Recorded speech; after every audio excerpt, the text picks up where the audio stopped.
చూస్తే ఆంధ్రప్రదేశ్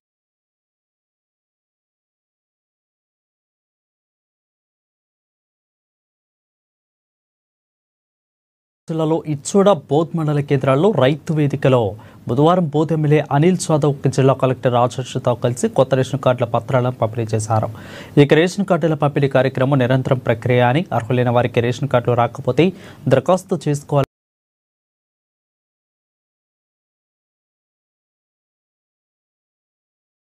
తెలిపారు. రేషన్ కార్డుల వలన పేద ప్రజలకు లబ్ధి చేకూరుతుందని అన్నారు.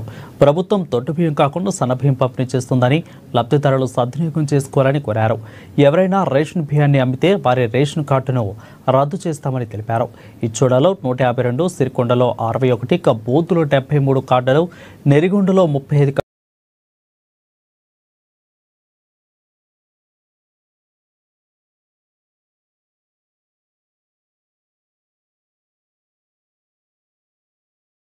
కార్డులు, సోనాలలో 104 పత్రాలను లబ్ధిదారులకు అందించారు.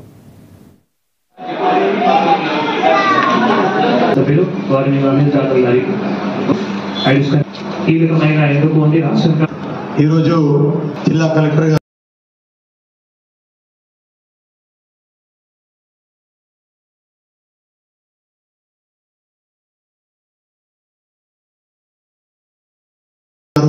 మరి అడిషనల్ కలెక్టర్ గారు చాలా స్పష్టంగా ఈ కార్డుల విషయంలో మనకు చెప్పడం జరిగింది.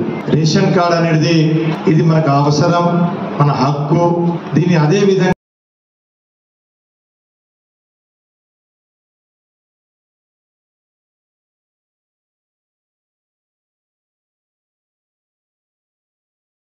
మనం వాడుకోవాలని చెప్పేసి కూడా వాళ్ళు చాలా స్పష్టంగా చెప్పడం జరిగింది. కానీ గతంలో ఇప్పుడు ఏదైతే అంత ముందు కూడా మనం చెప్పినట్టు అవసరం లేని వాళ్ళు కూడా కొందరు రేషన్ కార్డులను తీసుకొని బయట మహారాష్ట్ర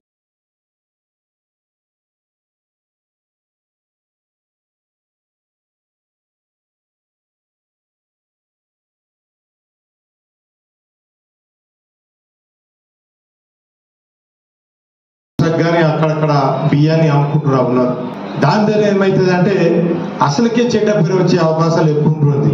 కొందరు రేషన్ కార్డు ఉంటేనే ఈ పథకాలు వస్తాయేమో అని చెప్పేసి ఆ రేషన్ కార్డుల కొరకే తీసుకుంటారు, బియ్యం కొరకు కాదు. కొందరు మనమేమో తిండికి లేక మనం పరిశానలో ఉన్నాం, కానీ కొందరు రేషన్ కార్డు ఉంటే పథకాలు అందుతాయని చెప్పేసి బలవంతంగా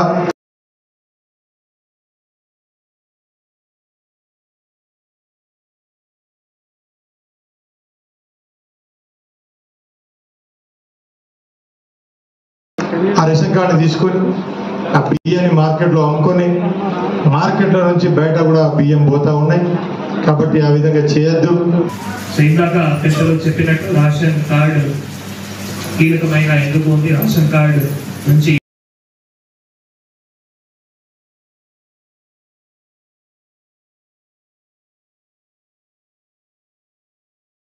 ఏమేమి లబ్ధిని కూడా పొందుతాయి దాని గురించి క్లియర్ గా చెప్పడం జరిగింది. ముఖ్యంగా ఈ మాకు కూడా గ్రీవెన్సెస్ ఈ యొక్క ప్రజావాణిలో కూడా మాకు రేషన్ కార్డు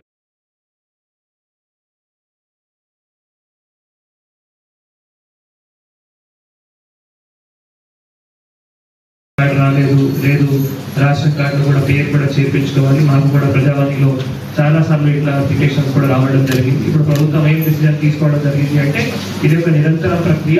ఆ నిరంతర ప్రక్రియలో కూడా మనము గత కొద్ది నెల నుంచి ప్రజాపాలన, గ్రామ సభ కావచ్చు, లేదు మీ సేవలో ఉన్న అప్లికేషన్స్ కావచ్చు, వీటన్నిటికీ కూడా మా రెవెన్యూ ఇన్స్పెక్టరు, తర్వాత ఎంఆర్ఓ, తర్వాత డిసిఎస్ఓ వారందరూ కూడా ఎంక్వైరీ చేసి ఎవరైతే అర్హులు ఉన్నారో వారందరికీ కూడా మళ్ళీ రేషన్ కార్డు ప్రింట్ అయి మనం గత కొద్ది రోజుల నుంచి అభివృద్ధి కూడా కార్యక్రమం చేయడం జరుగుతుంది. ఈ రోజు పొద్దున కూడా మళ్ళీ ఎమ్మెల్యే గారు మన అందరూ కూడా కలిసి అక్కడ ఇచ్చోడాలో కూడా ఈ కార్యక్రమం చేయడం జరిగింది. ఇట్లా డైలీ 2